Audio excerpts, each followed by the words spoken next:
I just wanted to be kind of soft on these edges of this cloud. Or this comet here that's kind of coming across. The comet is going to dissipate a little bit at places. It's going to be more intense at other places, you know. So I'm going back and forward just to make sure that this as it, you know, the cloud effect of it getting dense and less dense is coming through. Mostly the texture, the impasto is the cloud, is a dapping kind of effect. Okay? And I'm going to come across this bit of architecture that I already painted. Like I was saying before, a lot of that's going to go away. But I painted it anyway because I want it underneath there as a transparent layer underneath, you know, obscured. Now I could have painted it kind of obscured like this, and I may go in there and obscure it again. Just go in and paint into that, you know. But for right now, I just want this guy. And what I'm going to do is I'm going to focus on this top ridge of this cloud right now.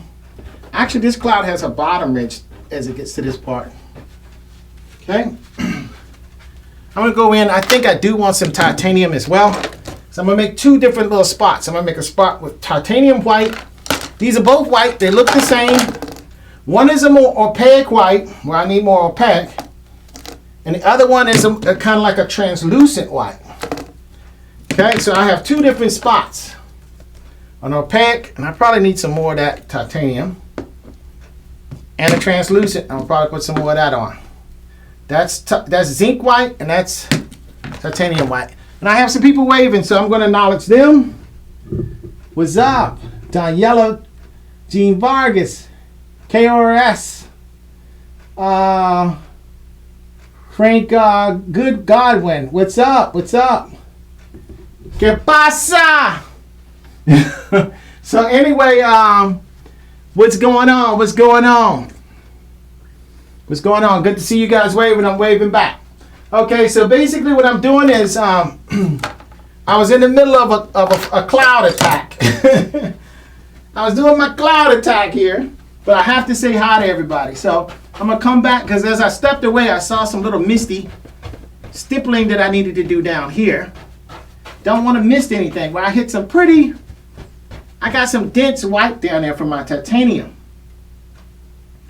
And then now I have both zinc and titanium white on the same brush. And now what I'm going to do is I'm going to come across all this great painting. This is one of the reasons I didn't want to do too much painting. Where's my example at? Came over here. Okay. Didn't want to do too much painting on this bad boy because I know all I'm going to do is cover it up anyway in a minute.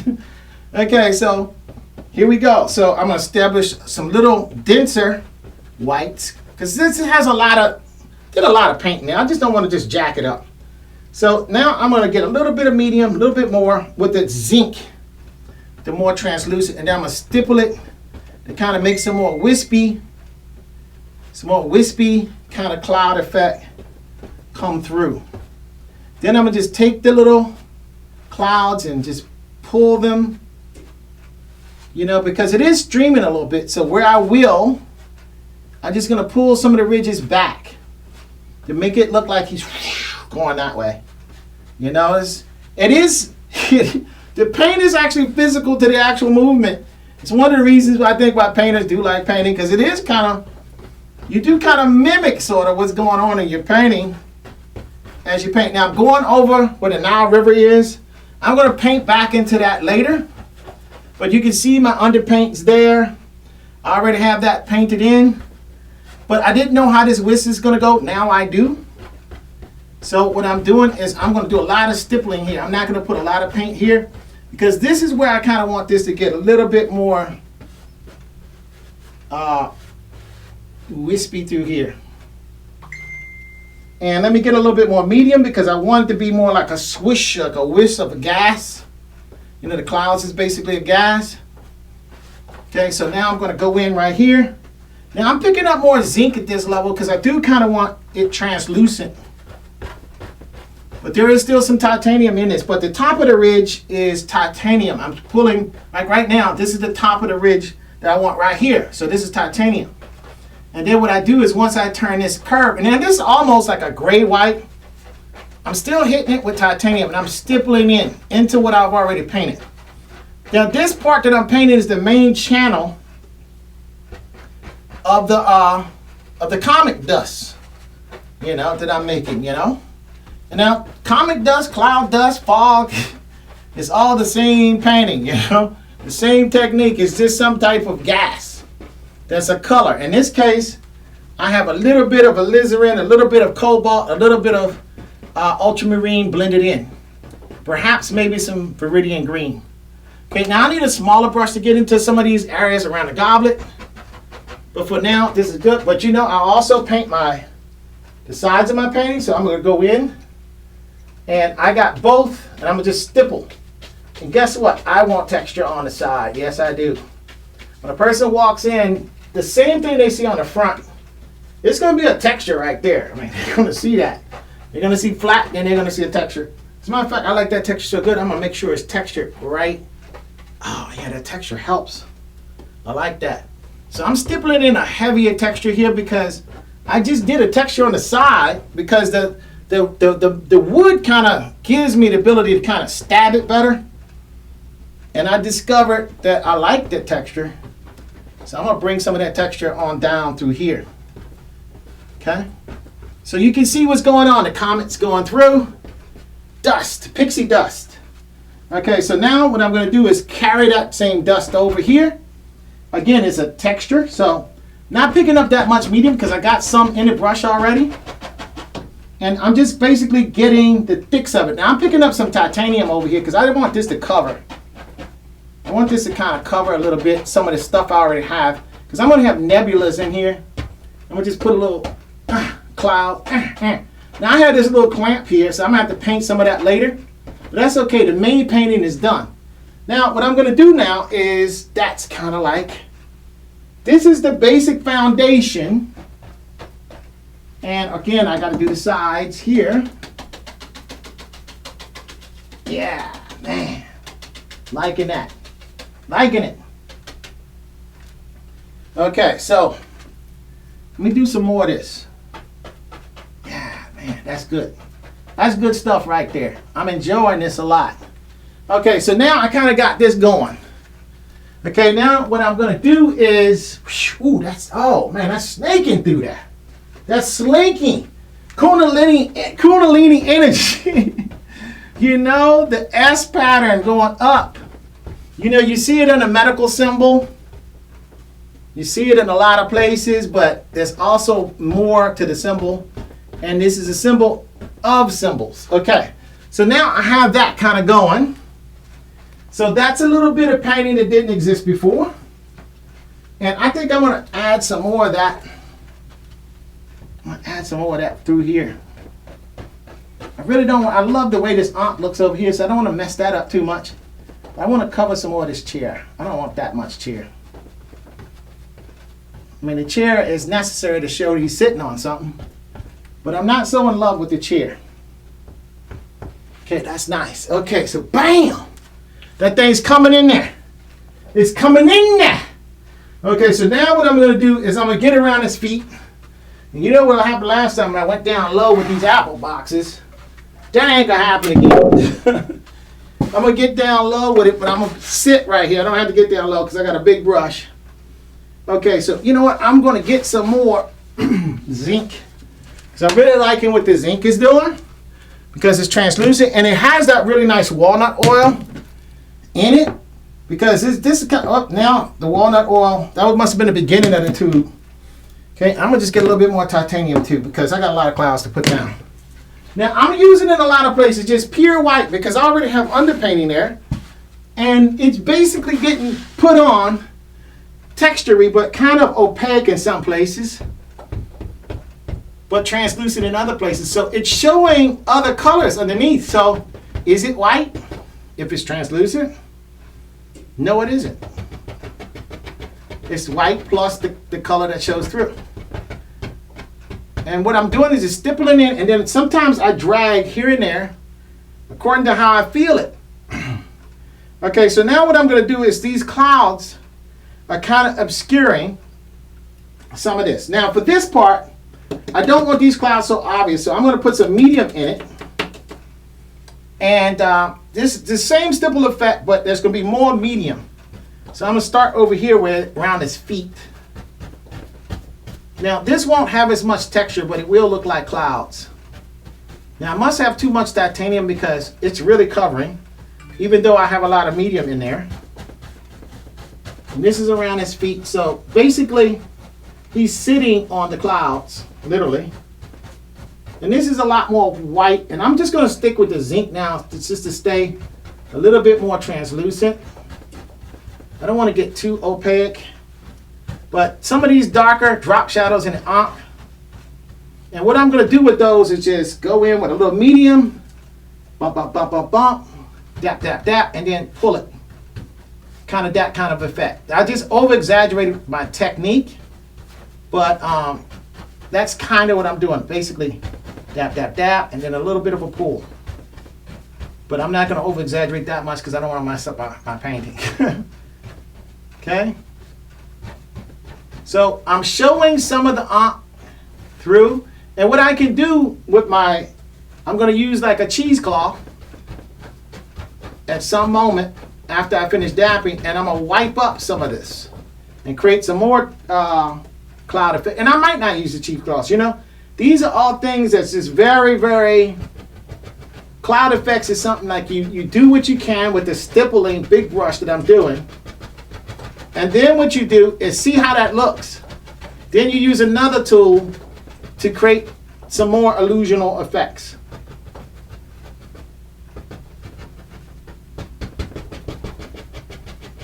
So now in here there is some shadow. So to achieve that, I'm going to do that with another brush. I don't want to muddy up this brush yet. I want to get the brightest parts of the clouds in there. Okay, so these clouds are going to come over here, and I needed some more medium. I don't want it to be so thick. Again, I'm going to attack some of this drop shadow that I made earlier. And I'm going to link these clouds together. The cloud from this Ankh, the clouds of that Ankh. You're still going to be seeing the Ankh, but for the most part, I'm attacking with this white, the darker the drop shadow, because it's basically white against the dark. And that's what's giving you the illusion of the misty cloud and the Ankh coming through. And so now those big drop shadows are not so obvious anymore. And you can see my canvas is just bouncing because I'm throwing this brush into the canvas. That's why it's important when you stretch these, as I've done my stretching show, to really pull hard, get a nice bounce back, because that's part of the painting process, is the bounce back of the canvas itself, how the canvas pushbacks against the brush. Okay, so now I'm going to just pull a little wisp here and there as the clouds is coming through to kind of just, you know, make it more cloud and not just like a stipple. You know, just create that wherever I feel like that cloud wants to go. Okay, you know, of course it's a feeling, how I feel like I want the cloud to go. And basically I'm just fogging the whole design that I meticulously took time to paint before, because what I wanted to do was show the matrix underneath the painting. I don't want the matrix to be too obvious. I want it to be obscured in it. I mean, you still can tell what it is. All of it's not going to be fully covered. But there is layers of paint. You know, there's stuff you can see under stuff. That's how things are in real life.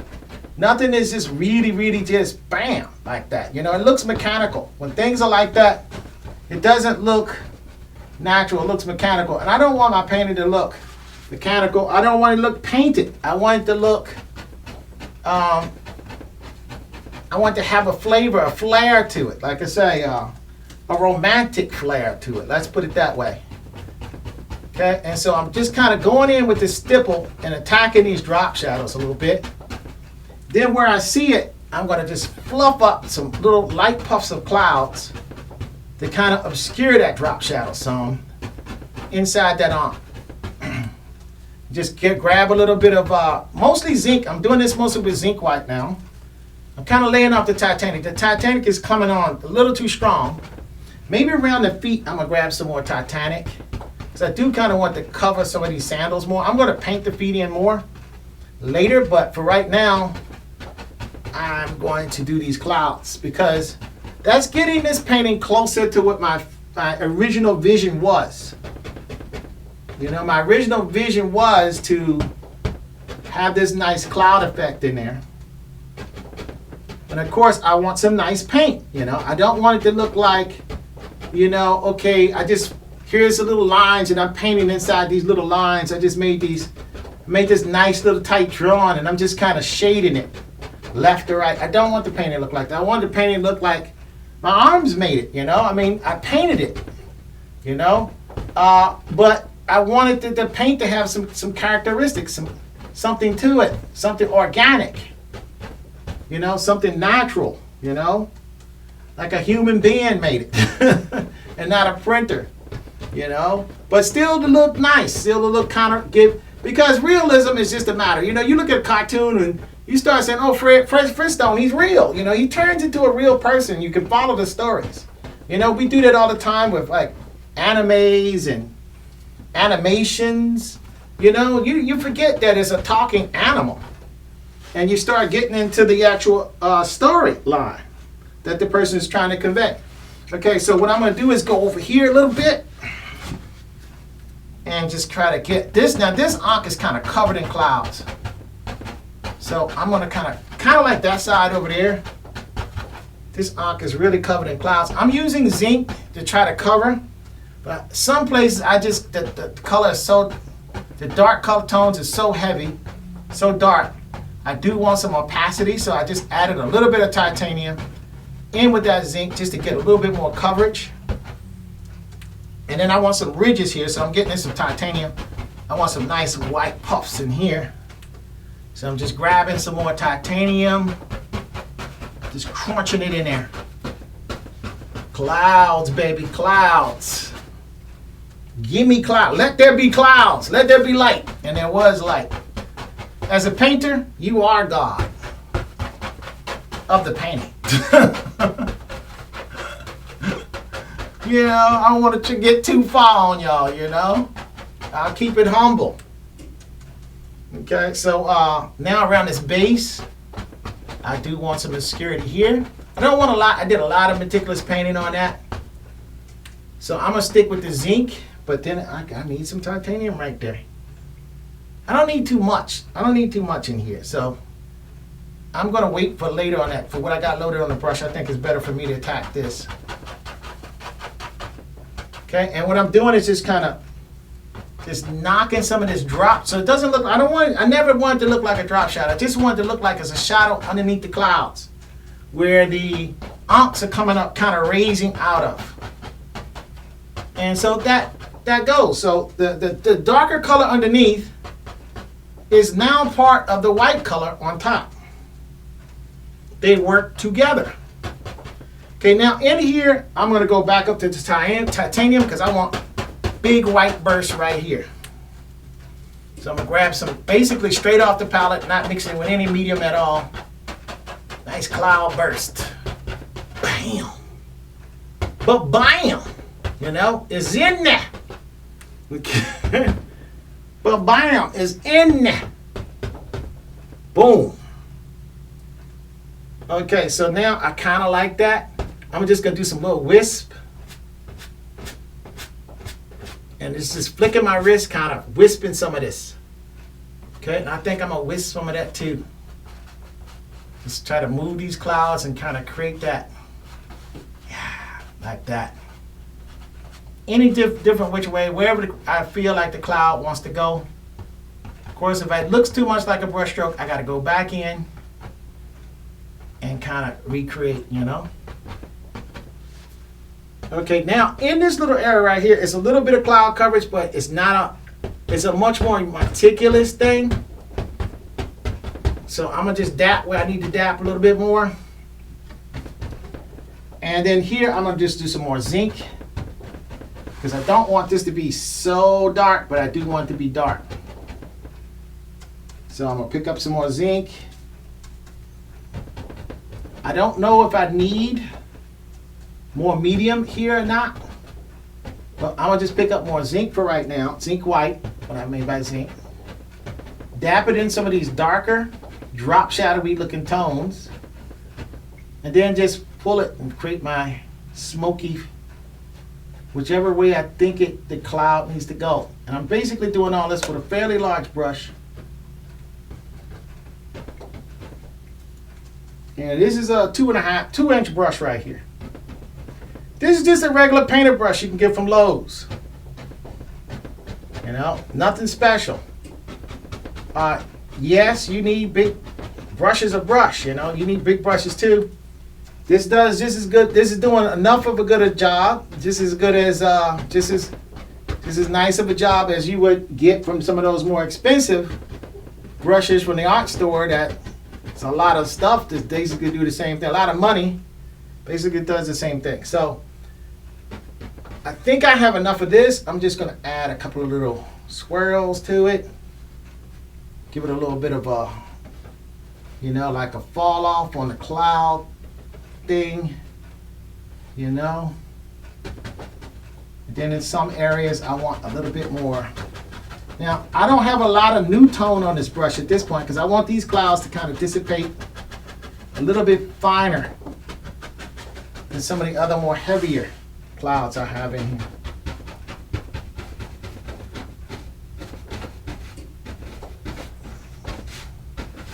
And then I'm kind of letting the brush kind of just smudge them for me in some places. That's kind of doing a pretty good thing because the brush is doing it. I'm not doing it. So that randomness is getting in there. And okay, so there we are. And now that I don't have enough real paint to really make any heavy impasto and texture, what I'm going to do is pull up from it and look, because I'm really close. I'm really close. And I'm kind of seeing what I'm doing now. I can always go back in with some lemon yellow and enhance some of that. But I think what I want is a little bit more zinc white, a little bit more titanium. And what I'm going to do now is go in with this fan brush here. And this is a Robert Simmons brush. Fan blender, Signet. I like it a lot. It's a very nice fan brush. And I'm going to go into the same medium. And I'm going to go into some of the tighter areas. Let me get my reference. And instead of using a big 2-inch brush, I'm just going to get a little bit tighter in some little areas and just do a few more swirls in there with this brush. And this allows me to put stuff exactly where I want, much more exact where I want it to go than a big brush. But the other brush kind of gives you that cloud effect right away because it's so big. And you want a big brush. You know, and fan brushes do a very good job of creating a cloud effect also. Actually, you can do it with anyone. You just want to do that stipple effect. You can do it with anyone. Now, in this little area here, close and around the architecture and the feet, like I said, I'm just going to use a little zinc white and just kind of puff into some of these little areas. Just a little bit tighter that I couldn't really get so easily. To create a little bit. I don't need a lot of cloud. I'm basically just got a little bit of white paint on this brush. It's just putting a little bit of a misty cloud over this little section because I don't want a lot of cloud coverage here. I really don't want a lot there. And then some places like over the harder edges of the drop shadow, I just want to break that up. I don't want that to look like a drop shadow like I had before. Never intended that to look that way, by the way. But I had to paint it in so I can have that illusion of depth underneath, or some kind of depth underneath. Okay, so that looks good. All right, so there's a couple of more areas where I just want to kind of get around this ankh a little bit more. Okay, that looks good. I think the corner of this ankh, just want to obscure it just a little bit more. And essentially this brush is giving me such a nice effect. I don't even have to add much medium to it at all. I'm just basically taking a titanium. And there is some slightly wet yellow still in here. And I'm just taking a little hint of ultramarine, cobalt blue, and alizarin. And a little bit of Daxodon purple, just a smidge coming in there, every little bit, and a blue moon mixing into this color. Okay, but not a lot, you know, not a lot. So that's kind of doing sort of what I want. Now, what I have in here is shadows. There is a nice shadow coming off of this leg here. Now, to do that, I'm going to stick with this same brush. But this time, I'm going to mix a little Daxodon purple and a little bit of black and where's my ultramarine blue? Maybe not that, okay? And what I'm going to do is find this heel here where I want some shadow. And I think I need to kind of hit my colors because I do have colors from the last session. I just need to make sure black is black, ultramarine is ultramarine, etc. So I can't do that with one hand so easy, so I'm going to do two. Sometimes these guys get stuck from day to day. Okay, just don't need a whole lot of it at this point. Just need enough. I need clear patches because most of the time these are going to be tints. Okay. Okay, so, all right. I'm going to go back to one of my favorite blender fan brushes and tap into a little bit of this Mars black with that Daxodon purple, a little bit of that ultramarine blue. And now I don't have an example, my reference, even though I probably could do this by memory, but it's nice if you already made a plan to have, you got a game plan, you might as well stick with it. Okay, so I'm gonna stick with my game plan and I'm just gonna hit some cloud shadow in now. Just, you know, you don't want to just hit white only. We already got the underneath motif going now. And so what I'm gonna do is I'm gonna create some cloud shadow now.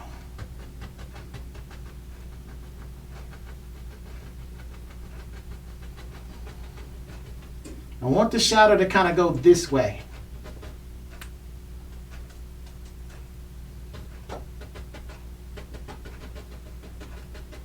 You know, the darker the shadow, to me, the more dynamic.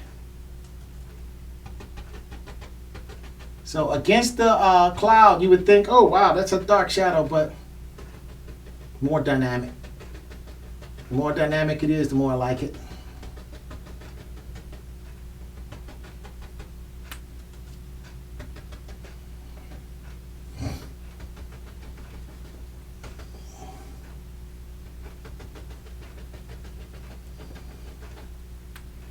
And a little bit of ultramarine more in that. Because I do want a blue tint kind of to the shadow. Just a little bit of one. Not too much. And since the chair and everything breaks up, the shadow should break up. It shouldn't be just one big globby shadow. You know, the shadow breaks off kind of, it's kind of echoing his leg and the chair. Of course, the shadow is going to kind of obscure as it goes into the distance here and get lighter. So I'm not going to put any more tone because I have the white already on the canvas. And then I'm going to let it obscure into this tone back here. So I'm taking that gray tone into here.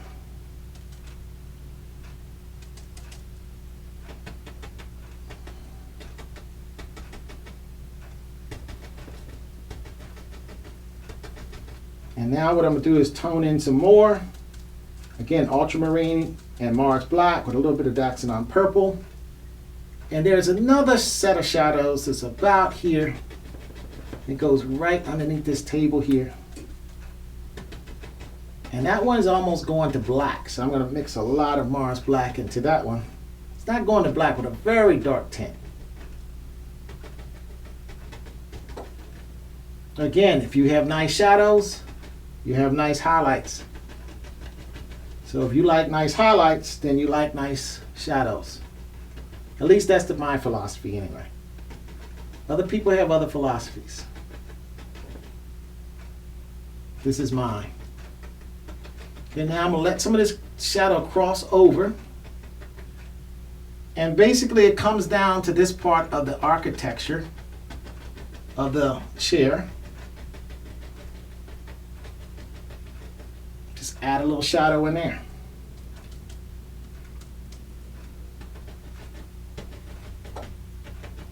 Add a little shadow in there. Let the shadow come over, get over some of this ink a little bit more. I'm going to see a little bit of the ink through. Now, again, I can always take my cheesecloth and wipe some of this up if it's too much. You know, I can wipe a lot of it up because it's all wet. I'm painting basically wet over dry. So I can still lighten stuff up and change stuff around and darken stuff up. You know, and that's why I had to make sure this was dry before I went painting in there too much with it. Okay. Then some of the shadow even crosses over his legs. Don't want a whole lot there, but I just want a little some. And I don't want to get a little bit darker as it gets, not too much darker though. What's that gonna do? Okay, as it gets through here.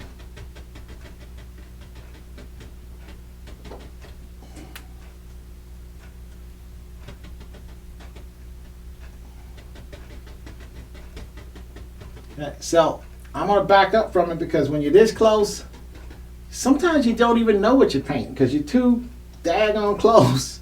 I mean, it looks good while you're close. You back up and go, oh my gosh, what did I do? I messed up something, you know? So I don't want to fall into that. And also with this shadow, this is a hard edge on that. Now, this one I'm going to pick up more ultramarine blue on. It's going across the sky, but I just want it to be kind of like smoky shadow there. I don't want it to be like a harsh thing. Okay? And now, even over here, coming off this vase, there is some shadow. Now, this one I kind of want to be dark and shadowy, but I still want it to be able to see through. So what I'm going to do is get this dark tone on the brush, and I'm just going to stipple. And I might have to take, this one looks like I'm covering too much, so I'm definitely going to have to go in with the cheesecloth and pull some of that back off. But before I do that, I'm going to go around this shape. Put some shadow underneath this base. And I'm picking up ultramarine blue, some Daxodon purple to create that. Because I don't want the base just sitting like on nothing. I want the base sitting on something. You know, the base is sitting on something. It's not sitting, you know, it's an invisible plane, but it's clouds. So it has to appear like it's actually has some seat, you know, it has a spot somewhere, you know, and it has a reason to be seated there, you know. Okay, so now I'm going to get a little bit more dark right here around this furniture. Okay, and then I'll cheesecloth into that and just kind of, I want to soften this vignette up some between these. Okay, so that's pretty good. I'm going to take a little bit more of this shadow kind of around this a little bit. Since that's dry, I can wipe some of it up if I go over, so I'm not worried about it if I kind of, but clouds go everywhere. You know, clouds don't just stop at the edge of something. They go everywhere. Okay, so there we go. So now that I had the shadows in, it's important to back off the shadows and take a peek at them because you can get into trouble if you don't do that, you know. You can get into a little trouble. But I just want to darken this up just a little bit more underneath here. I'm going to get some more ultramarine blue for this.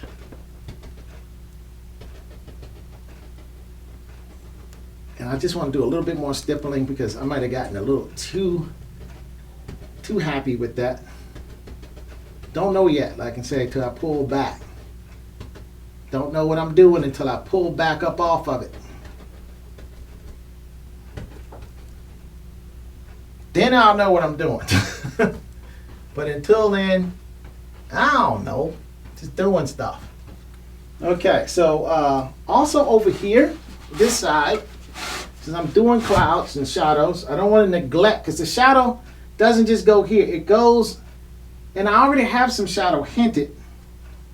I have a little bit more ultramarine blue and Daxodon purple, so I'm going to come off of this foot right here. I think I need some more Daxodon purple here. It's really not this dark. I'm going to add it to some of this shadow that I already started to paint. That's around, and I'm going to kind of bring out a little bit more some of this cloud here that I painted earlier. I'll paint the other side of it with a darker tone. I'm going to head toward Daxodon purple. Kind of get a little bit like the pixie dust is falling off. And just get a little bit more definition to this comet that's coming through. And adding some definition to the shadow as well. There, now coming off the brush with the stipple, it's a little bit more of the kind of cloud texture that I want for this.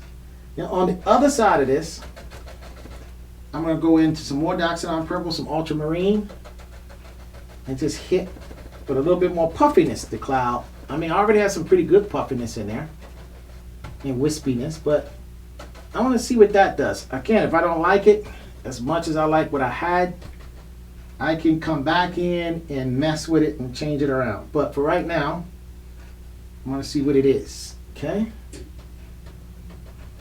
I'm going to try to hit this with the edge of the brush, then pull it out. There we go. That's it. Okay?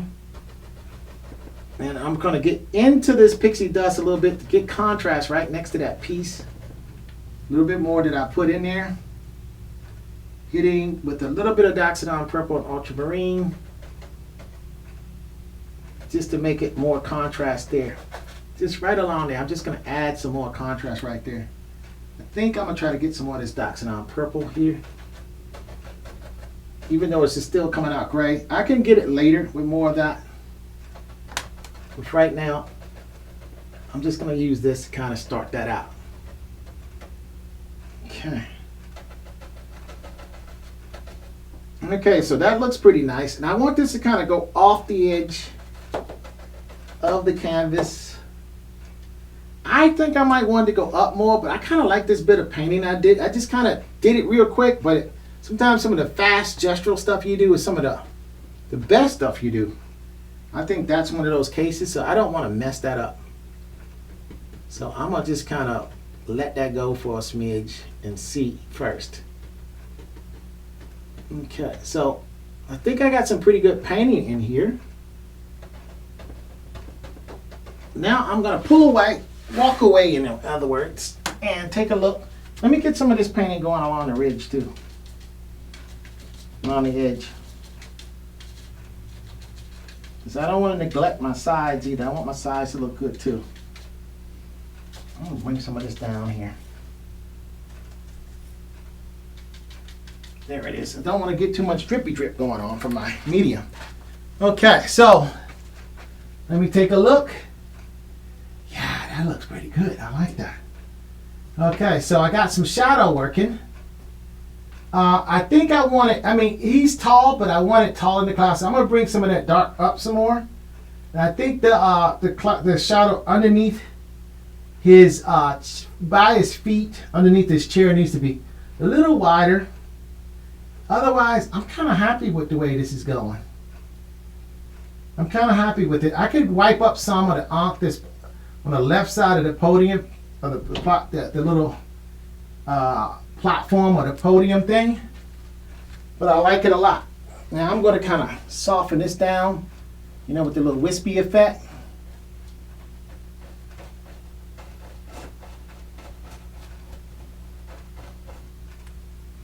And I think I need some more Daxodon purple. Well, I got some here. I think what I'm going to do here, and I got a chance to back up. Let me see. A lot of this is experimenting. You can't be afraid. Oh, I painted that. Now I'm scared I might mess up. You can't have that. You got to be willing to mess up. But like I say, one great thing about oil, you can just look at it for about 10 minutes, 15, 30 minutes, an hour, a day. If you don't like it, you can come back in and wipe it up and try something else. That's the great thing about oil that I like. Especially when you do stuff like this. And some of the best painting you do is more gestural. It's more free, you know.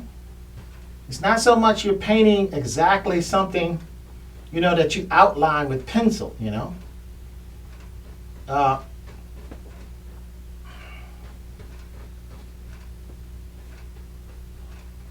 Now I'm kind of standing a little bit. And when you stand with different light coming from different directions, you see the tones in differently. So I probably should continue to sit so I can keep that same angle. But I just want to widen out the shadow a little bit. And I'm going to step back. And sometimes when you change the color of your shadow, I have somebody waving again. It's pretty cool, you know. And so I'm going to sit this down and see who's waving. Yahines Yaria. What's up, Yahines Yaria? Thank you, Yahines. Appreciate you. Appreciate you coming. Basically, what I'm doing is doing the clouds now and the little comet dust going over top of the onks, creating that little stuff over there. And I kind of like that. Now, what I want to do now, I have this with this fan brush as my dark one. So I'm going to establish this fan brush, which is also a blender brush, number 6. It's just called fan brush. This one's just got a fancy name, blender brush. And I'm going to grab, I probably need to add some more medium here. So I'm just going to add like a dime's worth or maybe a nickel's worth more of Galkit. I like to use the gambling solution. I find that paints are very dense. They give you really a professional density of paint. This is not the student grade paint, by the way. This is the professional grade. And it covers good and the price is good. So there's a lot of reasons I like gambling. And it's biologically friendly. Okay, so what I'm going to do over here is I'm going to take this new fan brush. And I'm just going to get some zinc white. I'm going to get my reference again too. Because I do want a little puff. I like the little puff of light, but I kind of covered over some of my puffs of light over here. I'm going to leave this little section right here, but I want to have a little section to kind of trail off just right here. Yeah, like that. And kind of trail into this. Now, since that purple is wet, I'm getting a lot of blendy with that. So I'm going to wipe this thing on my pants, as I often do. And then I'm just going to hit a little ridge of this right here. Kind of knock some of that back. But then now I want to get a nice clean white and drop it right in there and get it right off the edge. Okay. If I can't get it real clean, I'm going to have to wait till it dry and hit it on another day. But I kind of like that. And I got some really nice texturing going on here with these clouds. It really looks, in my opinion, painterly. And that's what I like. I like something with impasto. And what I'm doing is just making a little stipple pattern with this, and then I kind of pull it a little bit and create my little cloud, wispy, gassy look. You know? And then areas where it just doesn't cover perfect, I can always come in with a little small brush, touch up here and there. I mean, that's always possible. But I want to get the gist of it done with these fan brushes here. I want to get the overall thing established. Okay, so it is possible to do too much painting. So I don't want to do that. I don't want to risk that. The clouds are fun. You know, clouds are really fun. And I'm going to go back with this darker brush.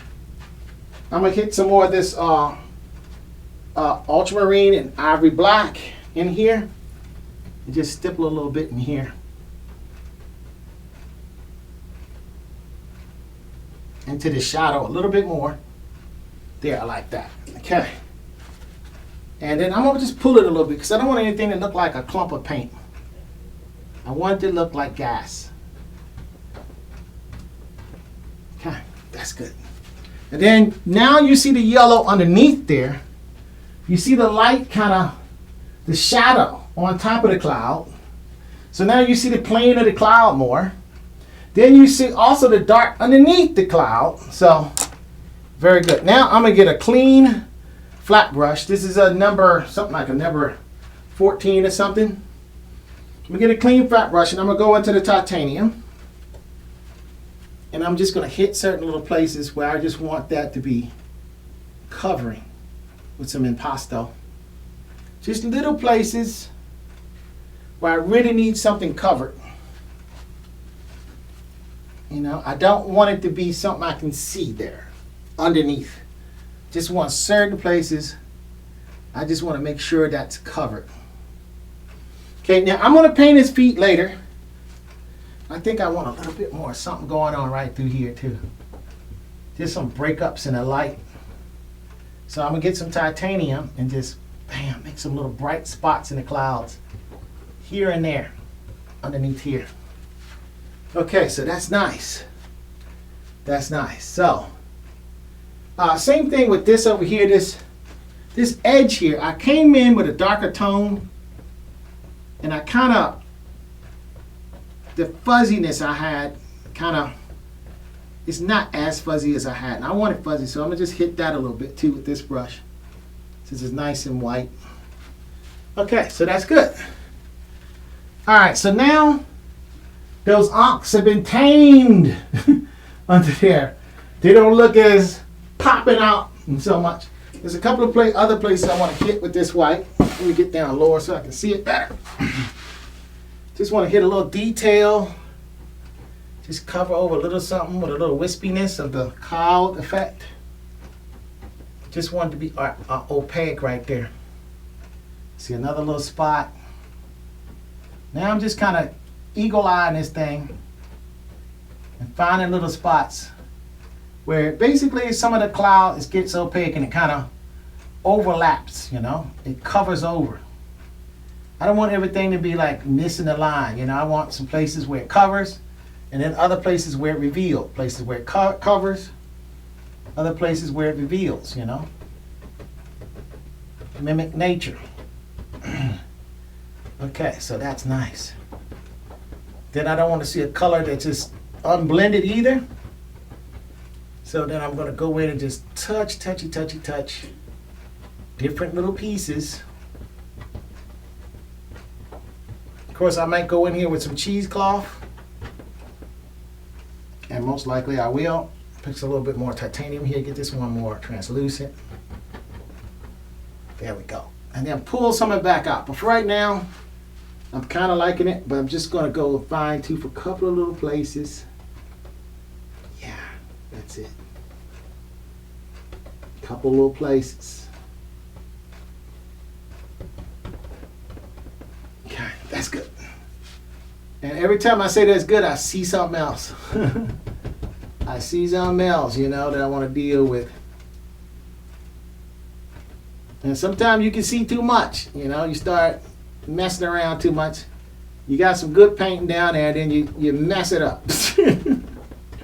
That can happen too. So again, I have my cloth so I can go back in and undo something that if I got too zealous with something, I'm good now. Even though, let me not do that. Yeah, that's good too. Okay.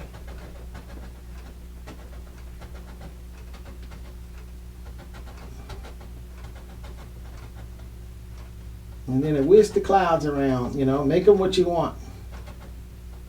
You know, they don't have to be so basic. You know, you can undulate them, blend them, have them go any kind of way you want, because they're clouds. They can go anywhere you want them to go.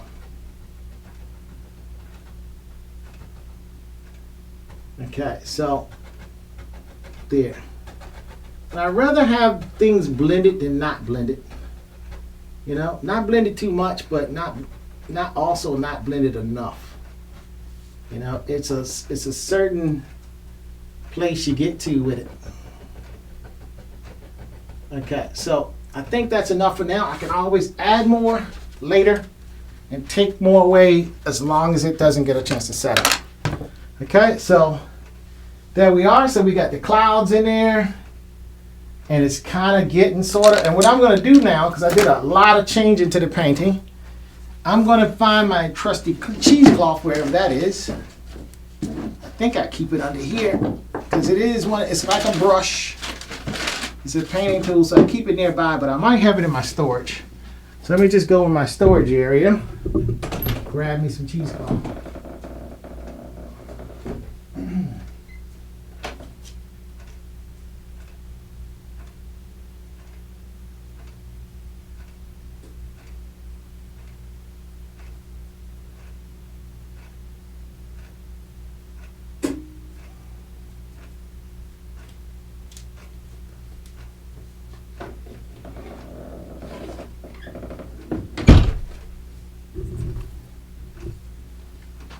Okay, so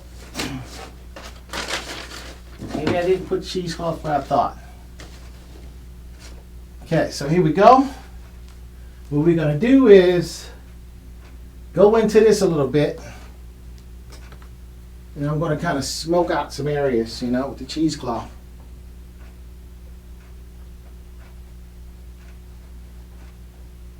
A little bit more paintbrush, hit a few more things with the paint. With the fan brush, just a few more things.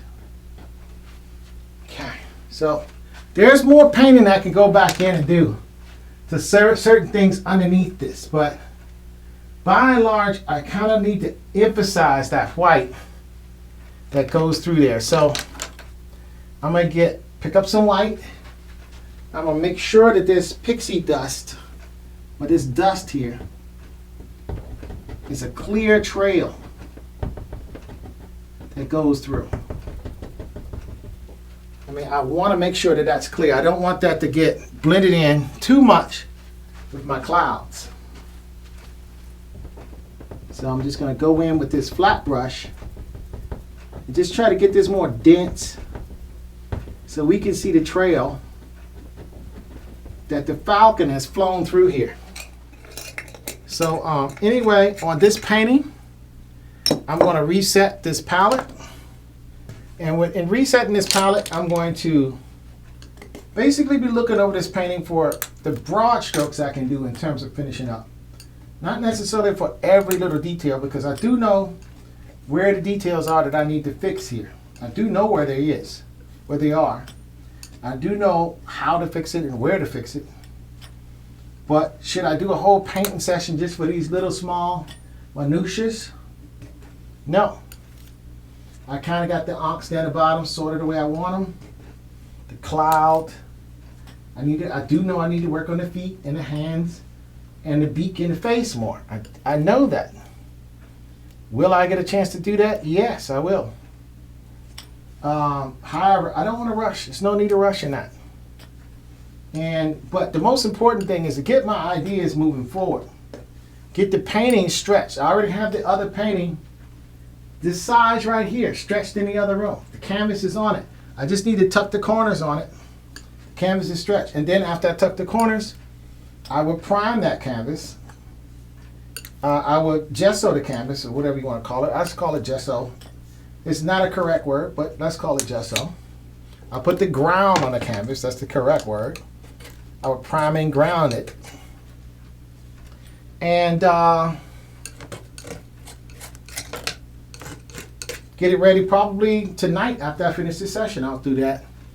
And at least get some coats on so I can start coating it tomorrow. You know, tomorrow I'm probably not going to, well, I'm definitely not going to be online, because I'll be working on my Tessinica Mocha design. So, and I'll be taking my respites that I need to take. And I might as well come up with a really good design, because like I say, I'm banned to go into other art groups and other groups until May the 31st, so there's no rush. And I don't want to be necessarily almost done when they get off a ban with that one. I kind of want to be in progress, because I'm going to tell stories about the Native Americans from Virginia, the Tessinica Mochas, as I'm painting this. I'm going to talk about the history of the people from Virginia. All of the different kinds of people, and including how they actually interface with real people. Since I'm in a state, I can actually go to those people and talk with them and interview them and get real historic information. And I can go to the courthouses where they have, or the local museums where they have information. Sometimes when you go to these little local places, they get taken over with some people that don't really know the older generations. You know, people move into the area and they get some of the history wrong. So then you got to go to the old families. And one thing about being from here, I know the old families. So, and then you have to kind of perhaps set the record straight if it's not. Okay, so basically I just clean my palette off. I mean, just clean my, clean my palette off. And I took my colors off, and then what I'm doing is I'm gonna clean these wells out. And get them ready so I can go in there. And what did I say I was gonna paint? The goblets, and the circumstance. I think I got enough paint to paint that. And that should take me to the end of this session. And that will get me 85% done. Is where I like to be when I finish up these paintings. Because I do the other 15% here and there. You know, say I do one day is 1%, you know. So I might do a little touch on one day for about 15 days or so. Or maybe say it's a 0.5%. I might, you know, touch in there. Once I get what I want, which is, right now I have big paintings. 1, 2. I got a blank one that I'm stretching in the other room. So 3. By the time I come back on Thursday, I will have 3 big paintings here. I'm going to take this painting. I'm going to move this painting over here. Of course, you won't see the Tupac Nipsey painting because it'll be hidden. It'll be hidden by the, by the new painting, the new blank canvas that I'm going to have here. So I'm going to have the Ra on the throne here. I'm going to keep the Kamatu Kingdom there. And of course, the Seneca-Mocha War, bam! I'm going to have it here. And again, I'll be able to touch on those 3 paintings. For the year of 2020, in terms of big paintings, I want 5. So this will be 3 of those 5 that I'll be starting on. Then after that is Lincoln, that'll be number 4. Then after that, it's going to be the African Vista painting of Africa. And I'm going to include, I'm going to talk to my various African friends, and hopefully they'll give me real or authentic looking photos that they helped me get. Some of you guys who's in this room can help me with that. Just give me some photos of some tribal people doing tribal things as close to the way they did it in the antiquities as possible, so I can capture that culture. I want that culture to be captured in my art. I want that culture to be as purely captured in my art as possible. Well represent with an authentic representation of what the people were like. I know that people live in cities now, they wear regular clothes, but just like everything else, everybody like the old Chinese movies that have the people in traditional clothes, even though Chinese people don't necessarily dress that way anymore. Native Americans don't dress that way anymore. Nobody do, but it's nice when you can go back to the original cultures and wear traditional clothes and remember your heritage. For example, a lot of Scottish people do not wear the little skirts anymore, you know. But oftentimes, even in Europe, you'll see German people with their little shorts and stuff on, and the Scottish people with their little skirts, and etc., because that's some of the imagery that those people have become known for in terms of their traditional wardrobe. And likewise, I would like to do the African Vista scene. Of course, actually what number 4 is Maya. I'm sorry. After I do number 4 is Maya, and then 5 is Lincoln. Then 6 is the African Vista scene. Now that's bonus. When I do the African Vista one as 6, that would mean I did way better. And I'm probably going to do that one in like January, because my year starts in March. So I still have, even if I started in January, that the government year, even though I might start it in January of 2021, I still have 2 months to get that done. And that's enough time to get that done and be finished by March. first. So that's it. And that's if I do 6. And then after I do those 6, I'm going to try to jam in as many smaller paintings as I can. When I say smaller, I'm talking about stuff like about 18 by 24, 24 by 36, that size, you know, something like that, you know. I generally don't go too much smaller than, you know, maybe 16 by something, you know. I really don't go that much smaller than that. I don't like painting on things that small. That's not really my thing. But sometimes it's good to do those because you can get them done fast. They could be like little studies, you know. You could pick up your skill, hone your craft just a little bit. You know, use them as some type of, you know, a skill, you know, skill development painting, as opposed to a masterpiece painting. Well, painting that really should showcase, I should say showcase painting. Should say masterpiece. That's for somebody else to determine. Okay, so now what I'm going to do is I'll put these paints back after all these wells are nicely and clean. I'm going to put these paints back on my palette and start painting on the second and start perhaps painting on the beak a little bit and the goblets and the hourglass. Then that should be plenty enough to get me done for this Ra on the Throne. So this episode is episode 14, I believe. It's going to be my last official Ra on the Throne episode.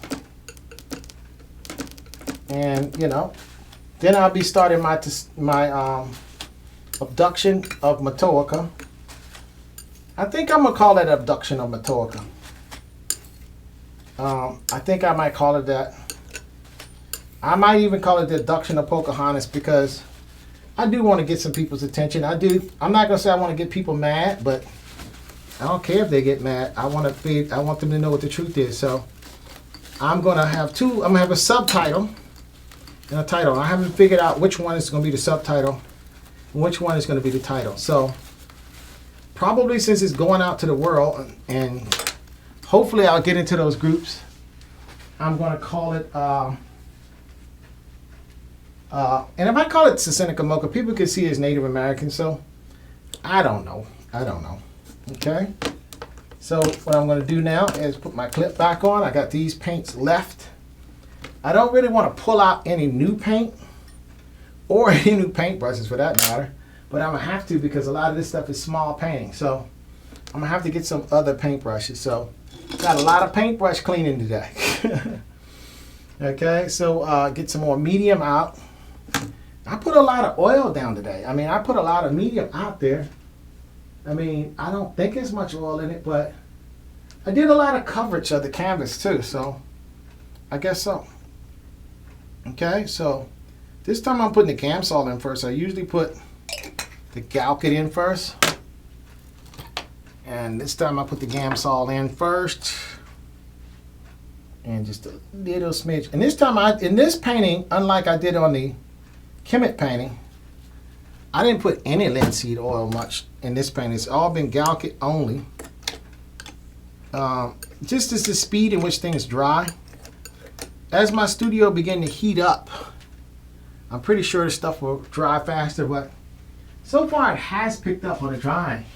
It's gotten towards about, as things are not as cold at night, things have gotten closer, and my studio cools down to 68 or so, sometimes 65, because that's the way I have my thermostat set up. It took like 36 hours or more to 48. Now it's taking 24 to 36, which is pretty good. Okay, so now, because my studio at night is something like 68, it's not that cold anymore. It might even be 70, so this Fahrenheit. Okay, so now what I'm going to do is look at some of my Metternetcher that I have going in here on the second stick, just to make sure I got everything right. I'm going to set my examples. Some of this is just my pencil handwriting. Some of this is a reference just to make sure I got the words right, where I have the hieroglyphics and then I have an archaeologist who have basically broke that down for me, just so I can have verification that I'm putting in the correct meta nature. So what I'm going to do is find my example with the second stick because I want to get the tones right. So let me file through these so I can find that. And that would be a great place to kind of end this painting on. Here we are with the second stick.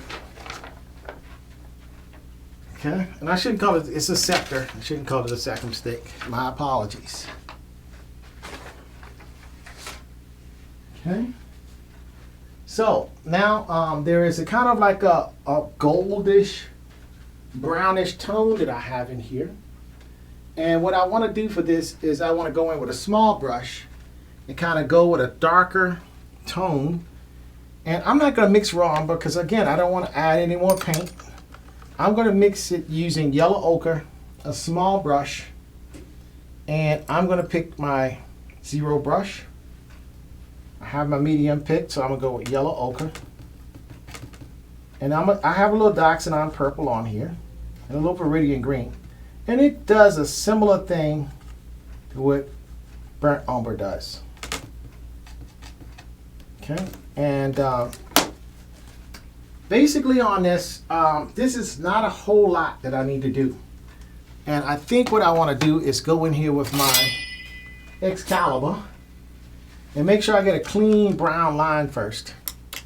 And what I may need to do that with is to get a nice brush to lay down that clean line with.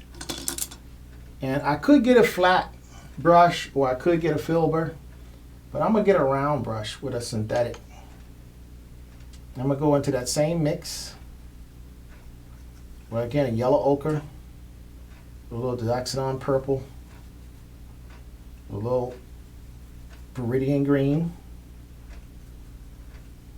and just get the right brown. And then I'm going to just hit it with just a little bit of cadmium yellow medium. And that's starting to get there. Yeah, that's pretty good.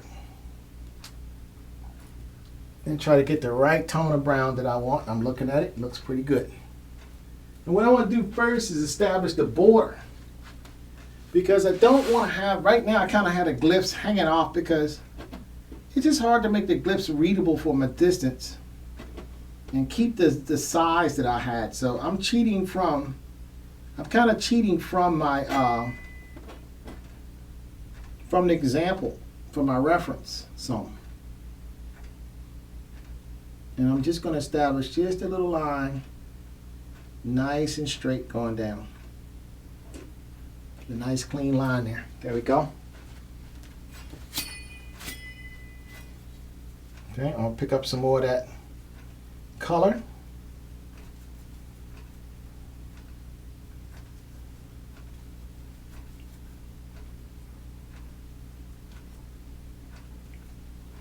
Just trying to use the colors that I have on my palette so I don't have to, because it's going to be a while before I paint because it's going to be at least a Thursday.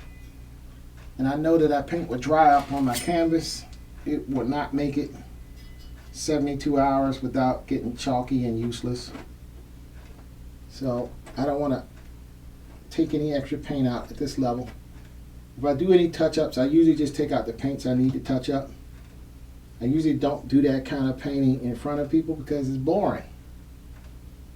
And oftentimes I won't go more academic and put everything on a palette. And I'm doing a little touch-up paint, so I just put on the palette exactly what I need, and that's it. Okay, now that I have that fairly straight, and well, it's a little bit got wonky, but it's all right. Let me see if I can straighten it up a little bit better. Still get a little wonky. Let me thicken up my mixture a little bit.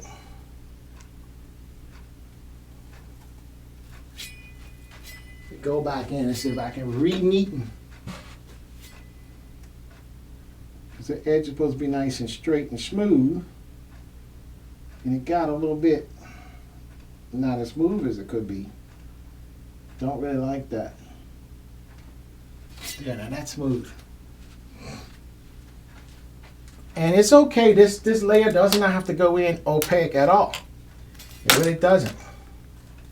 Because the yellow can glow through. At this point, stuff can glow through. So what I want is, and I'm going to use my handwritten in this other example to hold on to it. I'm just going to use this piece of board just to kind of brace that up. Just to make sure my notes are good. And I think the tone is just flat anyway, so I don't need really to look at the reference at all. All I have to do is just make some good tone.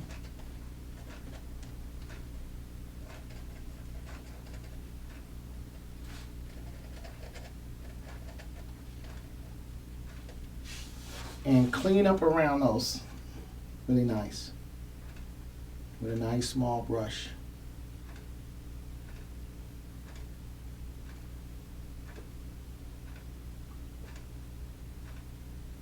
This is a meticulous little painting.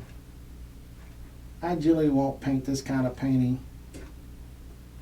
in a session like this because it's boring. A lot of times I would just be leaning over the thing, just trying to nail it in. Then a lot of times what I found in these sessions, I don't paint this stuff. Sometimes when I paint these little gnarly little things like this, I'm too busy talking and doing various things. I don't really paint it as good as I could. You know? And I don't like that. So a lot of times I'll paint these little gnarly little things like this offline. I think what I'll do is, I kind of know what they are, so I'm going to get rid of the palette. Just put it on the stool. Well, I could stack up 2 apple boxes, but I think you can see through the stool a little bit better.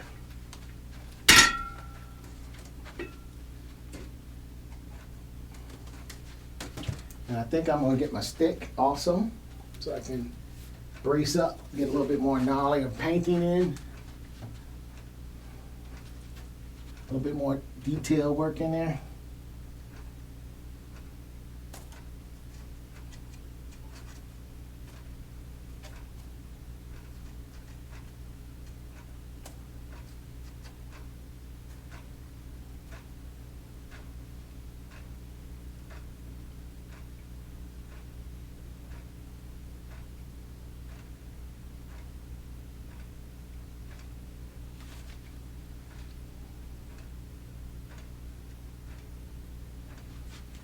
Also, I'm painting this at the end of the day. Another one of my non-favorite things to do.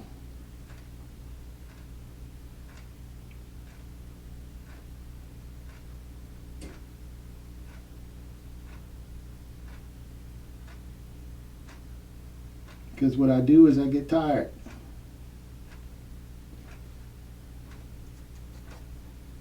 And when you're tired, you just don't paint as well.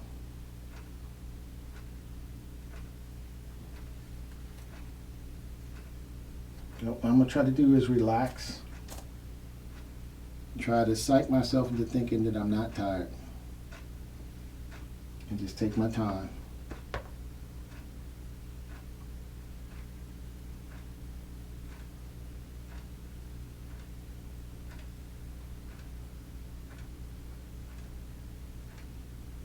Because what you can wind up doing when you're doing this kind of little tight painting like this, you wind up painting it again. And I really don't want to do that.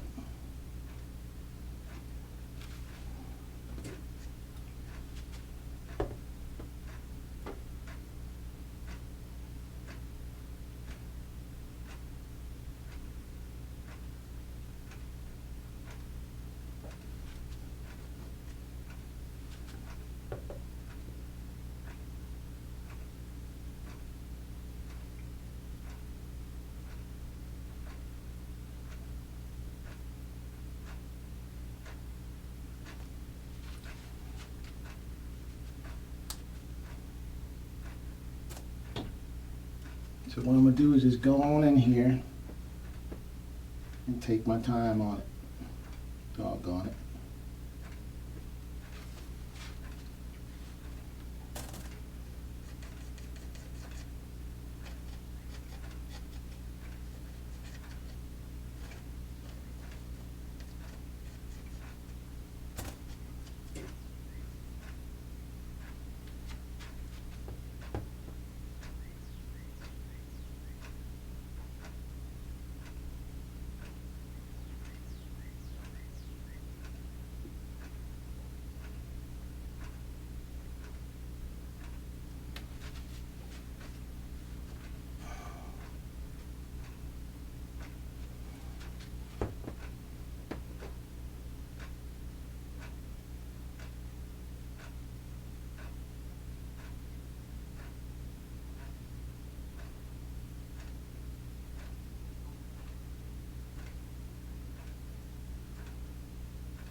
Okay, step back a little bit.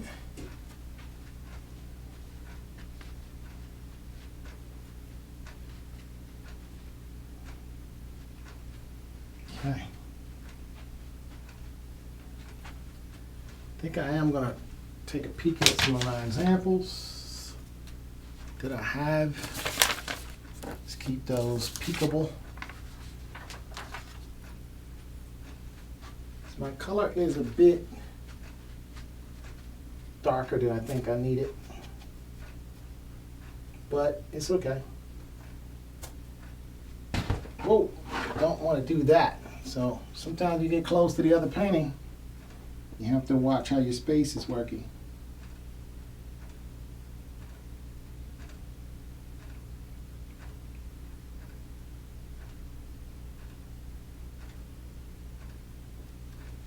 Okay. And that's one of the downsides of just having too many big paintings in the studio all at once. Generally, I'll paint one and then put it on the show, paint another one, put it on the show, but here we are. Can't really take it anywhere at this level until Corona season is over, whenever that is.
And I think just so I don't punch this other one, let me get my shorter stick. I'm in tight quarters. I don't know if I need quite as long of a stick, but it does help sometimes. But I don't want to punch my other one. And so I'm going to get my smaller stick here.